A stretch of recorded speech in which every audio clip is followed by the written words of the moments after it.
ओम शांति। आज 13 मार्च 2025 और आज है होली का दिन। सभी भाई बहनों को होली की बहुत बहुत हार्दिक शुभकामनाएं। बधाई हो, बधाई हो। बाबा हम बच्चों को होली के यथार्थ अर्थ में स्थित होने की हमेशा प्रेरणा देते हैं। बाबा कहते हैं, एक तो होली बनो अर्थात पवित्र बनो। पवित्रता की शक्ति को अपने में धारण करो। मन वचन कर्म की पवित्रता को अपनाना है। दूसरा होली अर्थात होलिया अर्थात हम परमपिता परमात्मा के होलिये, उनके बन गए और उनकी बनने की खुशी में सदा जीवन में श्रेष्ठ कर्म करते चले, नशे और अधिकार से अपने जीवन को बिताए, क्योंकि किसके होलिये? परमात्मा के होलिये। तो नेचुरल है कि वो नशा जीवन में स्वतः हमें अंदर से शक्ति प्रदान करता है। हमारा कर्म नेचुरल रूप से श्रेष्ठ हो ही जाता है। और तीसरा होली अर्थात पुरानी बातें होली हो गई सो हो गई। पुरानी बातों को चितवो नहीं। जैसे कि कोई पिछले जन्म की बात है, अभी की बात है ही नहीं, और वो पिछले जन्मों की बातें हमें याद ही नहीं है। तो इस तरह पुरानी बातों को समाप्त करते जाए, बीती बातों को समाप्त करे और नई बातों को जीवन में धारण करे। नया ज्ञान हमें मिला है, इस नए ज्ञान को धारण करते हुए अपने जीवन को श्रेष्ठ दिशा दे। तो ये है होली का वास्तविक अर्थ।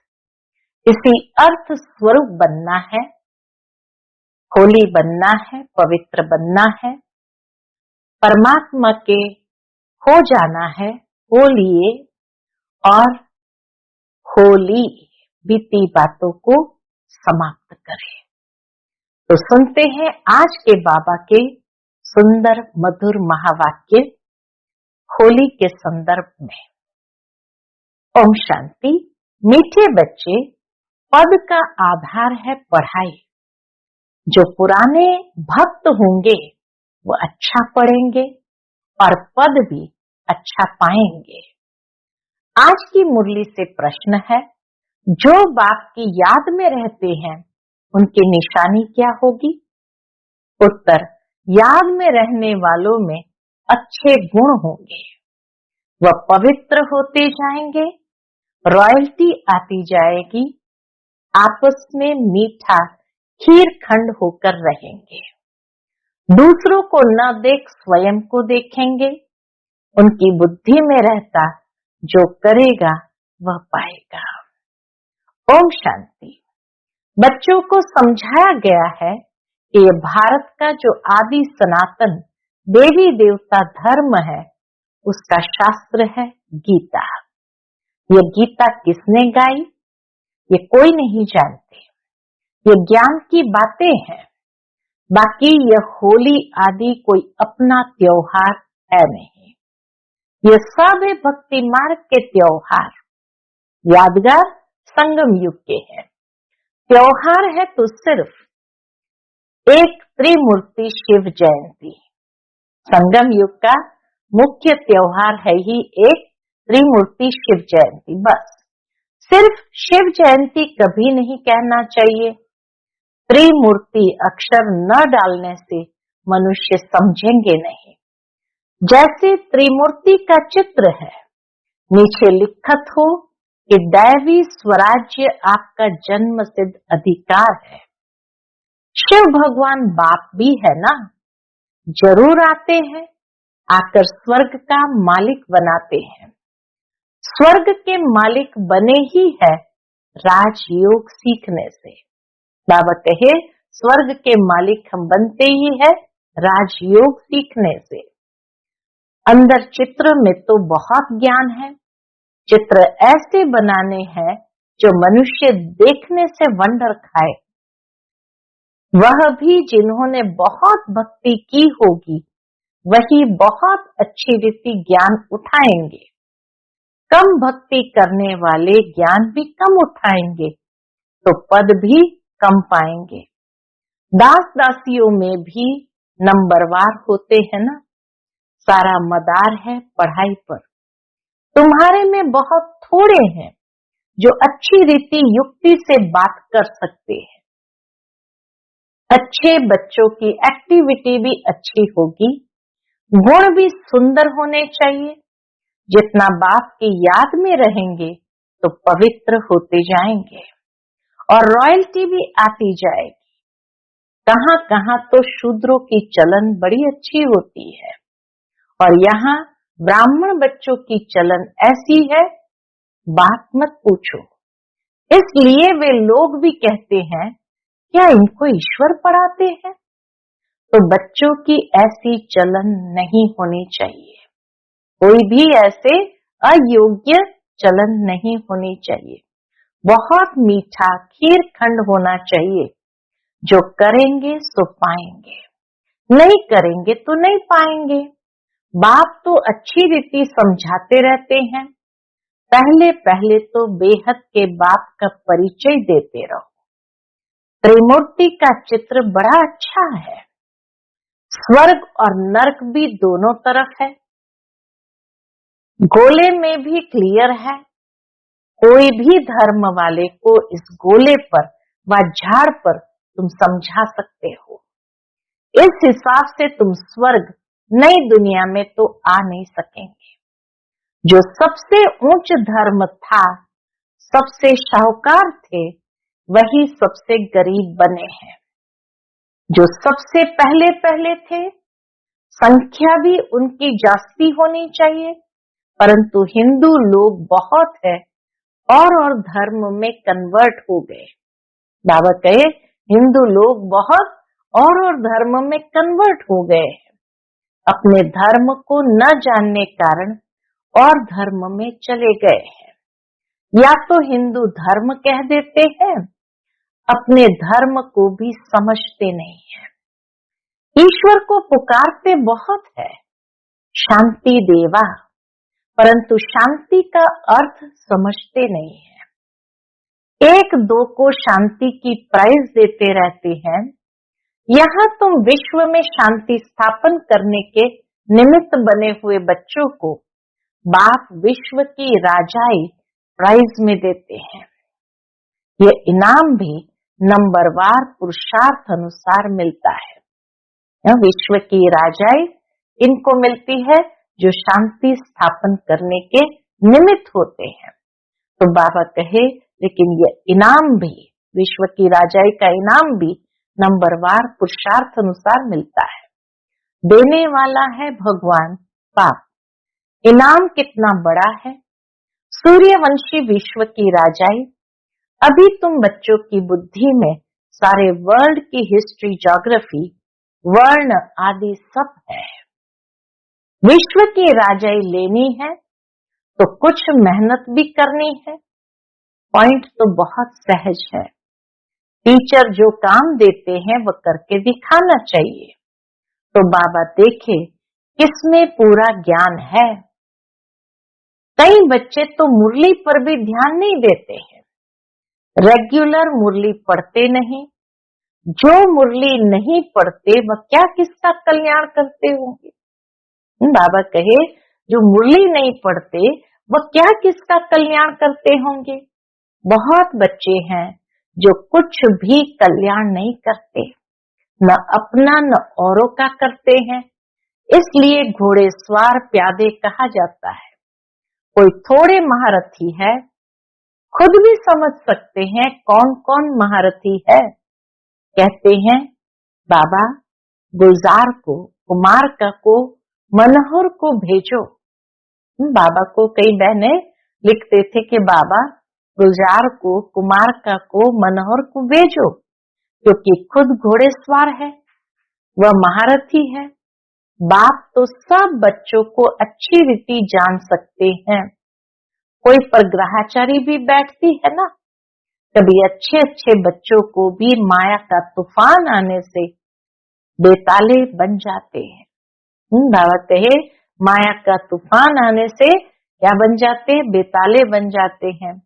ज्ञान तरफ अटेंशन ही नहीं जाता है। बाबा को हर एक की सर्विस से मालूम पड़ता है ना। सर्विस करने वाले अपना पूरा समाचार बाबा को देते रहेंगे। तुम बच्चे जानते हो गीता का भगवान हमको विश्व का मालिक बना रहे हैं। बहुत है जो वह गीता भी कंठ कर लेते हैं, हजारों रुपया कमाते हैं। तुम हो ब्राह्मण संप्रदाय जो फिर दैवी संप्रदाय बनते हो। ईश्वर की औलाद भी सभी अपने को कहते हैं, फिर कह देते हम सब ईश्वर है। कभी कहते हैं हम ईश्वर की संतान है, तब कहते हैं हम सब ईश्वर है। जिसको जो आता वो बोलते रहते हैं। भक्ति मार्ग में मनुष्य की हालत कैसी है? बाबा कहे देखो भक्ति मार्ग में मनुष्य की हालत कैसी हो गई है। यह दुनिया ही आयरन एजेड पतित है। इस चित्र से बहुत अच्छी रीति समझा सकेंगे। साथ में दैवी गुण भी चाहिए। खाली चित्र पर समझाना नहीं, लेकिन वैसी चलन भी होनी चाहिए, दैवी गुण भी चाहिए। क्या क्या अंदर चाहिए? अंदर बाहर सच्चाई चाहिए। आत्मा ही झूठी बनी है, उनको फिर सच्चा बाप सच्चा बनाते हैं। बाप ही आकर स्वर्ग का मालिक बनाते हैं, दैवी गुण धारण कराते हैं। तुम बच्चे जानते हो हम ऐसे लक्ष्मी नारायण गुणवान बन रहे हैं। अपनी जांच करते रहो, हमारे में कोई आसुरी गुण तो नहीं है। बाबा कहे अपनी जांच करते रहो, हमारे में कोई आसुरी गुण तो नहीं है। चलते चलते माया का थप्पड़ ऐसा लगता है जो ढेर हो पड़ते हैं। तुम्हारे लिए यह ज्ञान और विज्ञान ही होली दुरिया है। ज्ञान और विज्ञान, विज्ञान माना योग, तो बाबा कहे ये ज्ञान और विज्ञान ही होली दुरिया है। वे लोग भी होली और दुरिया मनाते हैं, लेकिन उसका अर्थ क्या है यह भी कोई नहीं जानते। वास्तव में यह ज्ञान और विज्ञान है जिससे तुम अपने को बहुत उच्च बनाते हो। ज्ञान के खजाने से सारी कमजोरियों को जला देते हैं, समाप्त कर देते हैं, ऐसी ज्ञान की शक्ति है। और योग से धुरिया यानी बाप के रंग में रंग जाते हैं। तो इसलिए बाबा कहे इस ज्ञान और विज्ञान से तुम अपने को बहुत उच्च बनाते हो। वह तो क्या क्या करते हैं, धूल डालते हैं, क्योंकि यह है रौरो नर्क। नई दुनिया की स्थापना और पुरानी दुनिया के विनाश का कर्तव्य चल रहा है। तुम ईश्वरीय संतान को भी माया एकदम घुसा ऐसा लगा देती है जो जोर से दुबन में गिर पड़ते हैं। फिर उससे निकालना बड़ा मुश्किल होता है। इसमें फिर आशीर्वाद आदि की तो कोई बात ही नहीं रहती। फिर इस तरफ मुश्किल चढ़ सकते हैं। बाबा कहे फिर इस तरफ मुश्किल चढ़ सकते हैं। इसकी ये बड़ी खबरदारी चाहिए।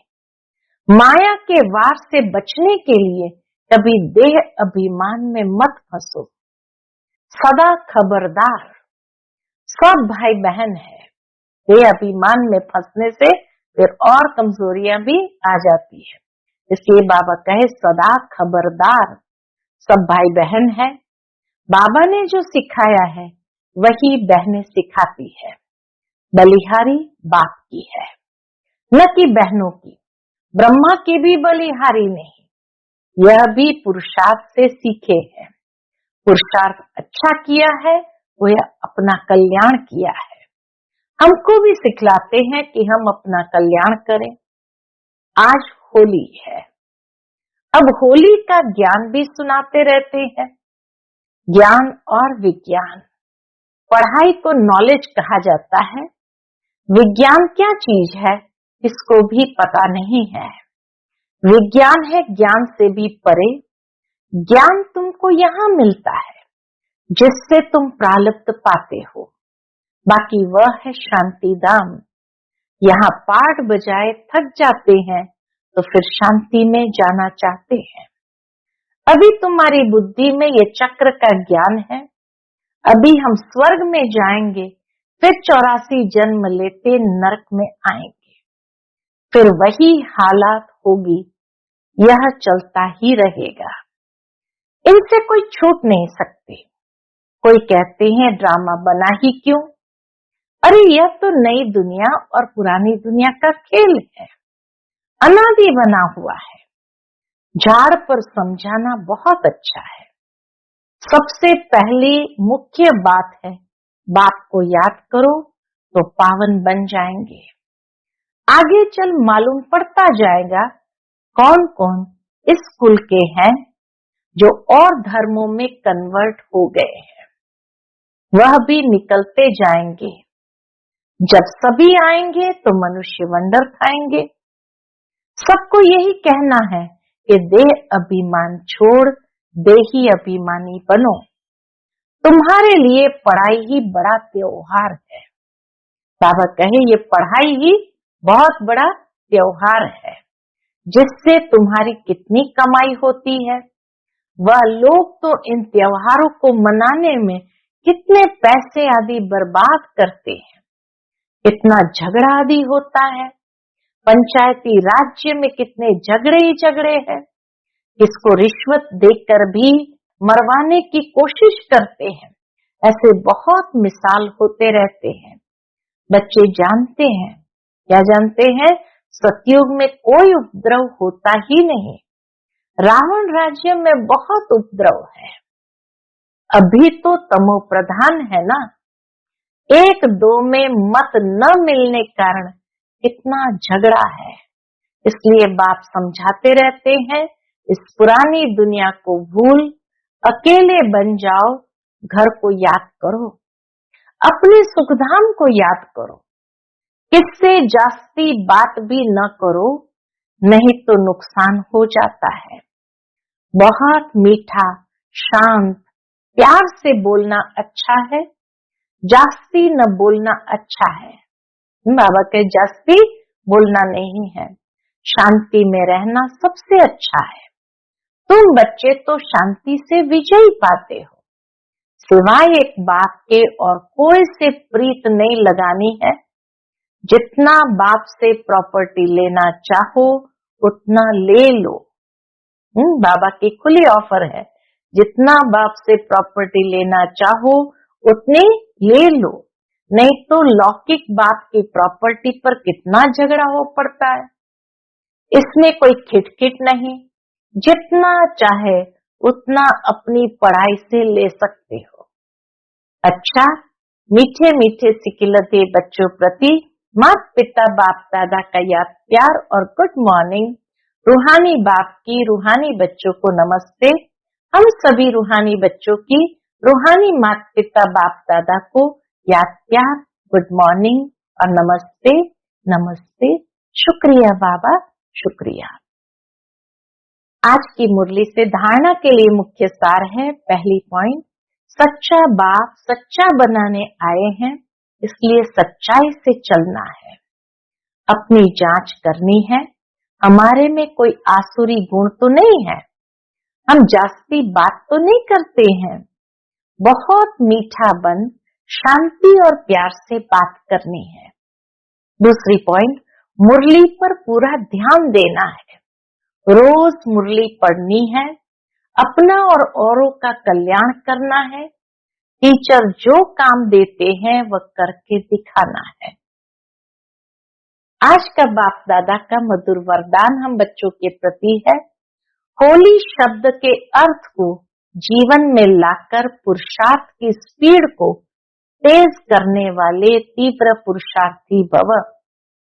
होली शब्द के अर्थ को जीवन में लाकर पुरुषार्थ की स्पीड को तेज करने वाले तीव्र पुरुषार्थी भव। होली अर्थात जो बात हो गई, बीत गई, उसको बिल्कुल खत्म कर देना। बीती को बीती कर आगे बढ़ना, यह है होली मनाना। बीती हुई बात ऐसे महसूस हो जैसे बहुत पुरानी कोई जन्म की बात है। जब ऐसी स्थिति हो जाती है तब पुरुषार्थ की स्पीड तेज हो जाती है। तो अपना या दूसरों की बीती हुई बातों को कभी चिंतन में नहीं लाना, चित्त पर नहीं रखना और वर्णन तो कभी नहीं करना, तभी तीव्र पुरुषार्थी बन सकेंगे। आज का स्लोगन है, स्नेह ही सहज याद का साधन है। इसलिए सदा स्नेही रहना और स्नेही बनना। स्नेह ही सहज याद का साधन है, इसलिए सदा स्नेही रहना और स्नेही बनना। अब मातेश्वरी जी के अनमोल मधुर महावाक्य सुनेंगे। विशेष मातेश्वरी जी ने गुप्त बांधेली गोपिकाओं का गायन है, उस पर बताया है। गीत बजा है, बिन देखे प्यार करूं, घर बैठे याद करूं। अब ये गीत कोई बांधेली मस्त गोपिका का गाया हुआ है। यह है कल्प कल्प वाला विचित्र खेल। बिन देखे प्यार करते हैं, दुनिया बिचारी क्या जाने। कल्प पहले वाला पाठ हूबहू रिपीट हो रहा है। बल उस गोपी ने घर बार नहीं छोड़ा है, परंतु याद में कर्म बंधन चुकतू कर रही है। तो ये कितना खुशी में झूम झूम कर मस्ती में गा रही है।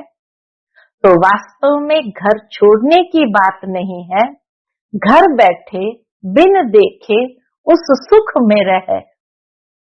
घर बैठे बिन देखे उस सुख में रह सर्विस करनी है।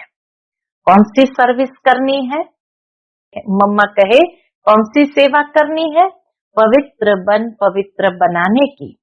तुमको तीसरा नेत्र अब मिला है। आदि से लेकर अंत तक बीज और झाड़ का राज तुम्हारी नजरों में है। तो बलिहारी इस जीवन की है। इस नॉलेज द्वारा 21 जन्मों के लिए सौभाग्य बना रहे हैं।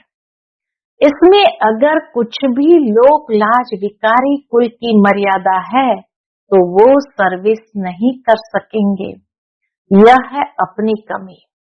बहुतों को विचार आता है कि ये ब्रह्मा कुमारियां घर फिटाने आई है, परंतु इसमें घर फिटाने की बात नहीं है। घर बैठे पवित्र रहना है और सर्विस करनी है। इसमें कोई कठिनाई नहीं है। पवित्र बनेंगे तब पवित्र दुनिया में चलने के अधिकारी बनेंगे। बाकी जो नहीं चलने वाले हैं वह तो कल्प पहले वाली शत्रुता का पाठ बजाएंगे। इसमें कोई का दोष नहीं है। जैसे हम परमात्मा के कार्य को जानते हैं, वैसे ड्रामा के अंदर हर एक के पाठ को जान चुके हैं, तो इसमें घृणा नहीं आ सकती। मम्मा कहे इसमें घृणा नहीं आ सकती। ऐसे तीव्र पुरुषार्थी गोपियां रेस कर विजयी माला में भी आ सकती है।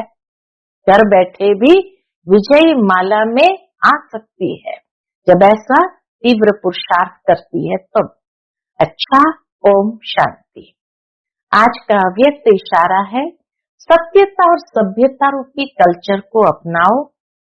जो भी ज्ञान की गुह्य बातें हैं उसको स्पष्ट करने की विधि आपके पास बहुत अच्छी है और स्पष्टीकरण है। हर एक पॉइंट को लॉजिकल स्पष्ट कर सकते हो। अपनी अथॉरिटी वाले हो। कोई मनोमय व कल्पना की बात तो है नहीं, यथार्थ है, अनुभव है। अनुभव की अथॉरिटी, नॉलेज की अथॉरिटी, सत्यता की अथॉरिटी, कितनी अथॉरिटीज है?